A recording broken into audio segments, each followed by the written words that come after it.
ఓం శ్రీ వీరబ్రహ్మేంద్ర స్వామినే నమః. మన కాలజ్ఞాన గ్రంథంలోని ప్రతి పేజీ ఒక అద్భుతం, ఒక హెచ్చరిక. కానీ ప్రత్యేకంగా పేజీ నంబర్ 123 తెరిస్తే అందులో శ్రీ పోతులూరి వీరబ్రహ్మేంద్ర స్వామి వారు రాసిన వాక్యాలు చూసిన ఎవరైనా సరే ఆశ్చర్యపోవాల్సిందే. కలియుగం 5000 సంవత్సరాలు దాటిన తర్వాత కాశీ క్షేత్రంలో గంగా నది కనిపించకుండా పోవడం ఏంటి? కంచి కామాక్షమ్మ ఆలయంలో జరిగే దివ్యమైన వింతలు ఏంటి? శ్రీశైల పవిత్ర క్షేత్రంలో ఆకాశం నుండి వచ్చే శబ్దాలు, ఆకాశంలో అర్ధరాత్రి వేళ వినపడే శంఖారావాల వెనుక ఉన్న ఆధ్యాత్మిక రహస్యం ఏంటి? ఇవి కేవలం ఊహాగానాలు కావు. యుగాలు మారే సమయంలో సృష్టిలో జరిగే మార్పులకు ముందస్తు సూచనలు. ఈరోజు మన వీడియోలో ఈ పేజీ నంబర్ 123లో బ్రహ్మంగారు అక్షరాలా రాసి ఉంచిన ప్రతి ఒక్క వింతను, దాని వెనుక ఉన్న లోతైన కాలజ్ఞాన విశ్లేషణను చాలా వివరంగా తెలుసుకుందాం. వీడియోని ఎక్కడా స్కిప్ చేయకుండా చివరి వరకు చూడండి.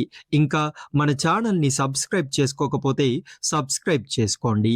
సోదరులారా, పేజీ నంబర్ 123లో బ్రహ్మంగారు మొదటగా రాసిన అతి ముఖ్యమైన భవిష్యవాణి పుణ్యక్షేత్రాలు మరియు నదుల గురించి. బ్రహ్మంగారు ఏమని రాశారంటే, కలియుగము 5000 సంవత్సరముల మీదట కాశీలో గంగా కానరాకుండును. అంటే కలియుగము 5000 ఏళ్ళు పూర్తయ్యేసరికి పరమ పవిత్రమైన కాశీ క్షేత్రంలో గంగా నది అంతర్ధానమవుతుంది. అంటే ప్రవాహం తగ్గి నీరు ఇంకిపోతుంది. భక్తులకు గంగమ్మ దర్శనం లభించని పరిస్థితి వస్తుంది. అంతేకాకుండా దక్షిణాది ప్రాచీన దివ్యక్షేత్రమైన కంచిలో కంచి కామాక్షమ్మ గిరగిర చక్రాకారముగా తిరిగెను, బిలం కామాక్షమ్మ నెత్తురు గక్కెను అని స్పష్టంగా రాశారు. అంటే కంచి కామాక్షి అమ్మవారి శక్తి, విగ్రహ రూపాంతరాలు భక్తులకు ఆశ్చర్యాన్ని కలిగిస్తాయి. కపట ధర్మం పెరిగినప్పుడు అమ్మవారి దివ్య రూపంలో జరిగే వింతలు ప్రజలను చైతన్యపరుస్తాయి. అలాగే ప్రకృతి అద్భుతాలతో భాగముగా వేప చెట్టు నుండి అమృతం కారెను అని రాశారు. మనం ఈ రోజుల్లో కూడా కొన్ని చోట్ల వేప చెట్ల నుండి దివ్యమైన ద్రవాలు కారడం చూస్తున్నాం. ఇవన్నీ ఆధ్యాత్మిక శక్తుల ప్రతిబింబాలని బ్రహ్మంగారు ముందే తెలియజేశారు.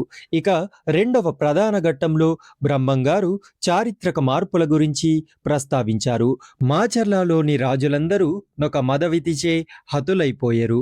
ఆ మీదట మాచర్ల చెన్నకేశవ స్వామి మహిమలన్నీయు తగ్గిపోయెను. కారంపుడిలో కలహములు పెంచుకొని అందున రాజులు హతమయ్యరు.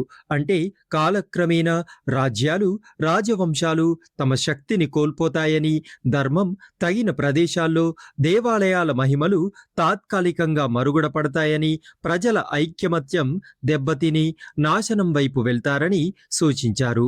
దీనితో పాటు పరమ పవిత్రమైన శ్రీశైల మల్లికార్జున క్షేత్రం గురించి చెబుతూ, గాలివానల చేత శ్రీశైలమునకు దక్షిణమున గుండ్లు దొర్లెను, నెత్తురు వాన కురిసెను, బండలు పగిలి ఆకాశమున గద్దల వలెను కాకుల వలెను ఆడెను.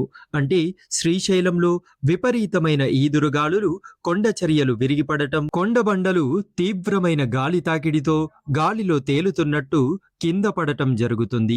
వాతావరణంలో వింత మార్పుల వల్ల ఆకాశం నుండి ఎర్రటి రంగులో వర్షం కురవడం లేదా వింత వానలు రావడం జరుగుతుందని కాలజ్ఞానంలో వివరించబడింది. పేజీ నంబర్ 123లో ఉన్న మరొక అత్యంత ఆశ్చర్యకరమైన విషయం ఆకాశంలో జరిగే ఖగోళ మార్పులు మరియు మానవాళిపై దాని ప్రభావం. బ్రహ్మంగారు ఏమని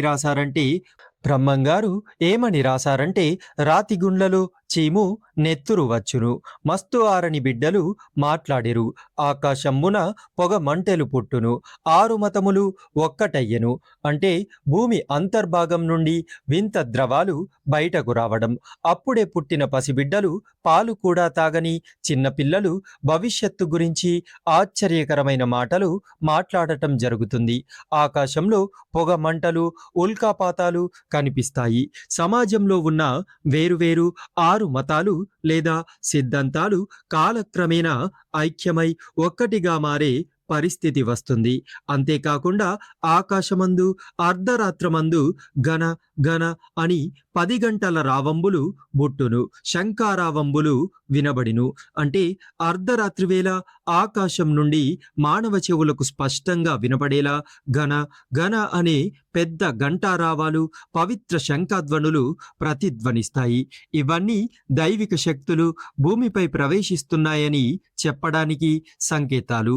ఇక ఈ పేజీ చివరన బ్రహ్మంగారు కలియుగంలో మనుషుల ప్రవర్తన మరియు పవిత్ర తిరుమల క్షేత్రంలో జరిగే పరిణామాలను స్పష్టంగా వివరించారు.